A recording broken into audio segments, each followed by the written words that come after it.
మహాత్మా జ్యోతిబా ఫూలే గారి జయంత్యోత్సవాల సందర్భంగా విద్యుత్ కార్యాలయంలో మార్కాపురం జిల్లా కలెక్టర్ విజయ సునీత, మార్కాపురం ఎమ్మెల్యే నారాయణ రెడ్డి పూలమాలలు వేసి ఘనంగా నివాళులర్పించారు.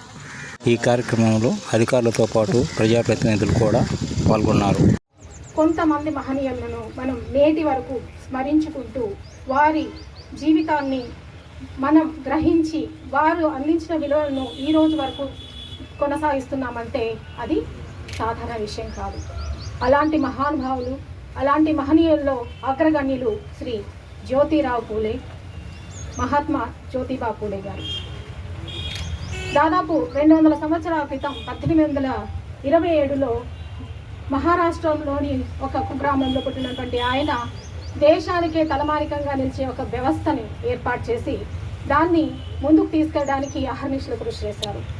బాల్యంలో తల్లిని కోల్పోయినప్పటికీ కూడా స్కూల్లో చేరిన తర్వాత ఆయనకున్నటువంటి మేధావితనం కారణంగా మధ్యలో స్కూల్ మానేసినప్పటికీ కూడా ఆయన ఎంతో పుస్తకాలు చదివి కృషి చేసి సమాజాన్ని అర్థం చేసుకుని సమాజంలో ఉన్నటువంటి కుల వివక్షతను, చాతుర్ణ వ్యవస్థను, మనుస్మృతిని ఇవన్నీ అర్థం చేసుకొని దీన్ని రూపుమాపాలంటే మనకున్నటువంటి ఏకైక మార్గం, ప్రజలకు ఉన్నటువంటి ఏకైక మార్గం, ఆత్మగౌరవంగా బతకాలంటే మనిషికి ఉన్నటువంటి ఏకైక మార్గం విద్య అనేది గ్రహించి ఆనాటి సమాజంలో వెనుకబడి తరగతులు ఏవైతే ఉన్నాయో వారిని అందరినీ కూడా చైతన్యపరిచి చేయూతను అందించి విద్య ద్వారా సమాజంలో సమసమాజ స్థాపనకు ఆయన కృషి చేశారు. మీ అందరికీ తెలుసు, బ్రిటిష్ వారు కొంతవరకు కొన్ని వర్గాల వారికి మాత్రమే ఆ రోజుల్లో విద్యను అందించేవారు.